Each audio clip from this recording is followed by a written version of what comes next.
Good morning mga kapasong mga paps. Magbibigay lang ako ng idea about sa wiring, pag-wiring ng rectifier So nakikita niyo sa video, meron akong mga nilagay na level Nilagyan ko na lang mga para mas maunawaan niyo yung mga wirings ng rectifier. So itong rectifier na to na nakikita niyo sa video ay stock to ng Rossi Passion, same lang din yan sa lahat ng Rossi scooters, pati sa mga Motorstar same lang din naman ang rectifier na kadalasan na ginagamit, 4 wires. Pero explain ko lang para mas maunawaan nyo itong pink tsaka yellow sa ibang rectifier minsan kulay puti, pero same lang din naman yan. Okay, so explain ko lang yung pink tsaka yellow, ito yung AC input, AC input. So kailangan may supply itong dalawa na to, kasi isa lang ang wala dyan, magkakaproblema ka na sa charging system.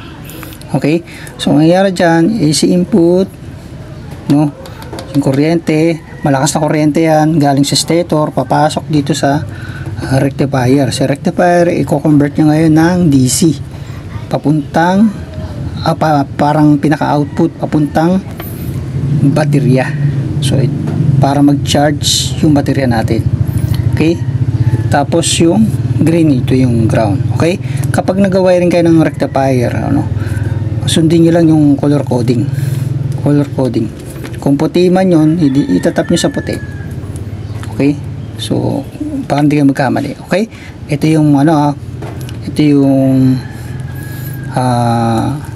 4 wires. So yung iba kasi nagko-convert na nagkakabit ng 5 wires. So ito mga paps, good news, kasi sa Rossi Passion di na natin kailangan pang galawin yung stator.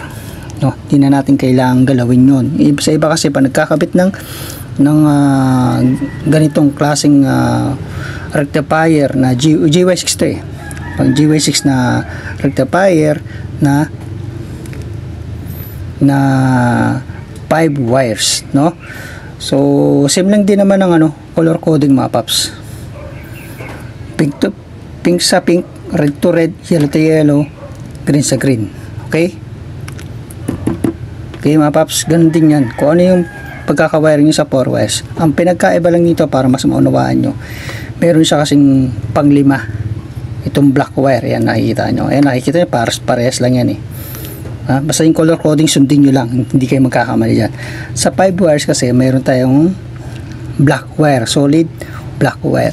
So itong solid black wire na to, itatap nyo sa accessories wire. Ano ba yung accessories wire ni Rossi or ni Passion, black wire, accessories wire. Sa lahat ng Rossi motorcycle, black wire yung accessories wire nila. Ganon din sa sa mga Motorstar, black wire din yan, same lang din yan, pero sa kagandahan nga sa Rossi Passion, hindi na natin kailangan pang galawin yung stator para maging full wave yung ating charging system.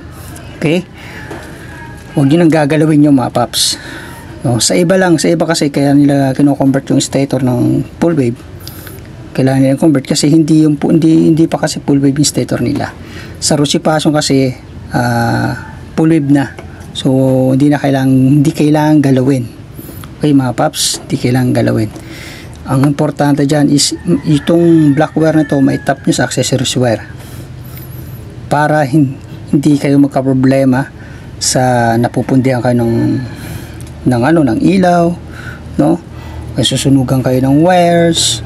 Ang pinakamalala, nasisira yung baterya natin, nag-overcharge kapag dito nakakabit. Kaya napaka-importante itong black wire na yan. Ayan yung niya, para maging balance yung bato ng kuryente, para hindi masiraan ang baterya. So yun lang mga paps, ganun lang kasimple. At isa pang additional pa sa mga nagtatanong, kapag bumili kasi sila ng ganito klaseng rectifier tapos ganito yung klaseng socket, mga paps, pwede naman kayong bumili kayo ng ganitong rectifier, ganito yung socket. Pwede na rin kayong bumili ng ganitong socket na na female, kasi to sa male socket to Sabihin nyo, hanap kayo ng ipakita nyo lang to socket na female para kung gusto nyong ganito yung sakit. Pero sa iba naman, ganun din. Kung mga paps, madali lang makahanap ngayon ng mga ganyan sakit. Available na yan lahat sa motor shop. No, basta sabihin nyo lang yung sakit na ganito, pakitaan nyo lang na female, no? Ayun ang nagiging problema. Pero kung talagang wala kayong makita talaga na sakit na mabilihan, hindi, ang mangyayari dyan, duduktong nyo na lang, duduktong nyo na lang sa wire to wire, no? Ang mangyayari dyan, pink sa pink, red sa red, yellow sa yellow, green sa green. Okay, so wag yung pagbabalik niya mga paps. Okay, ganun din sa 5 wires, color coding din, no? Yellow sa yellow, pink sa pink, red to red, green sa green. Yung green yung ground na, tapos yung black yung sa accessories wire niya itatap. Okay, tapos isa pang tanong dyan, bakit nasusunog yung sakit? Kasi nga umiinit yung mga wire niya mga paps, kasi sa lakas ng kuryente nito dumadali dito sa wire na yan, itong dalawa na to, yung pink tsaka yellow, malakas ang kuryente niyan.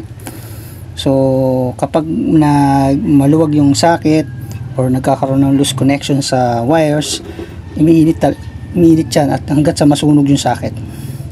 So para maiwasan yan, check nyo maigi yung mga sakit. Dapat maayos yung pin, mahigpit dapat yung pin, no? Para hindi kayo masunugan ng sakit, hindi kayo masunugan ng wires. So ganun lang mga paps, kasi pag ang nasusunog yung mga wires, nasusunugan tayo ng wires kasi gawa na nagkakaroon ng loose connection, kasi nagkikis-kisan din yan eh.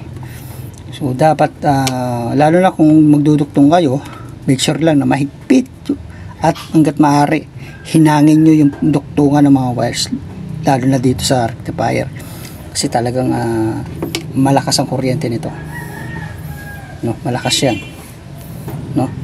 Kaya malakas na voltahe, kaya hindi pwedeng mapipitsugin na gagamitin yung mga wires. Make sure lang na yung pag magduduktong kayo, dapat magandang klaseng wires ang gagamitin nyo.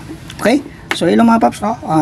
Short video lang naman, hindi na pala short video to, medyo 7 minutes na eh, so ilang mga paps, maraming salamat at sana kahit paano nakatulong tong video na to. Kung nakatulong sa inyo to, i-share nyo mga paps, i-share nyo para hindi lang kayo ang makakuha ng idea, no? Ma-share natin sa mga mahilig matuto, nagdi-DIY. So ingat lang tayo sa pag-wiring, no? Ayusin natin yung pag-wiring, gumamit ng tamang wire, hanggat maaari hinangin yung mga duktungan para maiwasan yung pagkasunog, no? Masiraan ng piyesa. Okay, so yun mga paps, sa mga newbie, ilang kung gusto nyo mag-DIY, pag-aralan nyo maigi yung mga wirings, yung color coding pagdating sa mga ganito. Okay, so ilang, maraming salamat, God bless you sa inyo lahat, ingat kayo lagi, God bless, right safe sa inyo lahat, bye bye.